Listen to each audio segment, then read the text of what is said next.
কে হতে চলেছে 2025 আইপিএলে রয়্যাল চ্যালেঞ্জার্স ব্যাঙ্গালোরের ক্যাপ্টেন?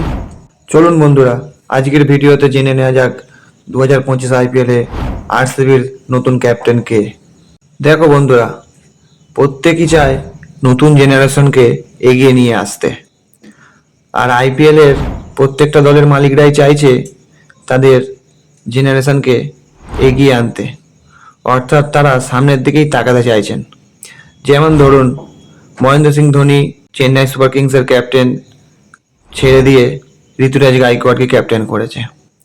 গত বছরে রোহিত শর্মাকে মুম্বাই ইন্ডিয়ান্স ক্যাপ্টেন্সি সরিয়ে দিয়ে হার্দিক পান্ডিয়াকে ক্যাপ্টেন করেছে। শ্রেয়াস আয়ার কলকাতা নাইট রাইডার্স ছেড়ে দেওয়ার পরে তারা আপাতত ক্যাপ্টেনের নাম ঘোষণা করেনি, কিন্তু তারাও নতুন কোনো ক্যাপ্টেনই করবে। ঠিক সেই রকমই আরসিবিও তাদের নতুন অধিনায়ক করলো রজত পাটিদারকে।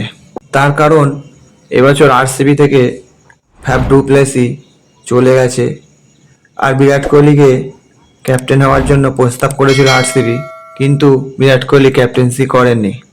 সেই কারণেই অভিজ্ঞ রজত পাটিদারকেই ক্যাপ্টেন করতে বাধ্য হলো রয়্যাল চ্যালেঞ্জার ব্যাঙ্গালোর।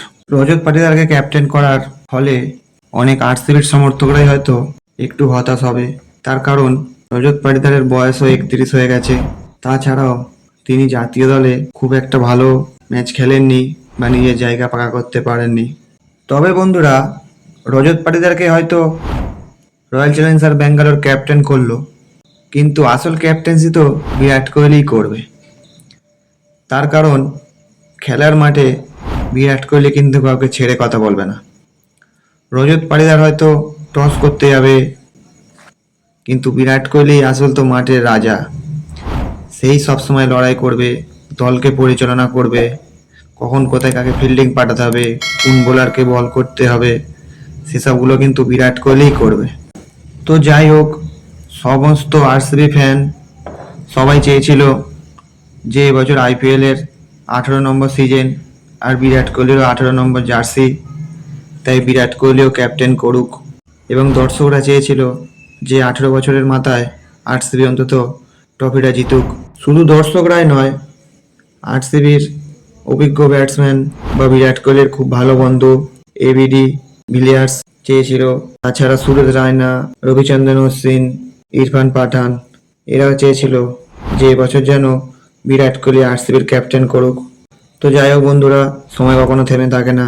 বিরাট কোহলি হয়তো জাতীয় দলের খেলাতে ফোকাস করার জন্যই হয়তো এই সিদ্ধান্তটা নিয়েছে, কারণ 2026-এ বিশ্বকাপ আছে, তিনি নিজেকে চাইবে ফিট রাখতে। তার কারণ টি-20 খেলা থেকে তিনি অবসর নিয়ে নিয়েছেন এবং সামনে লক্ষ্য 2026 ওয়ার্ল্ড কাপ।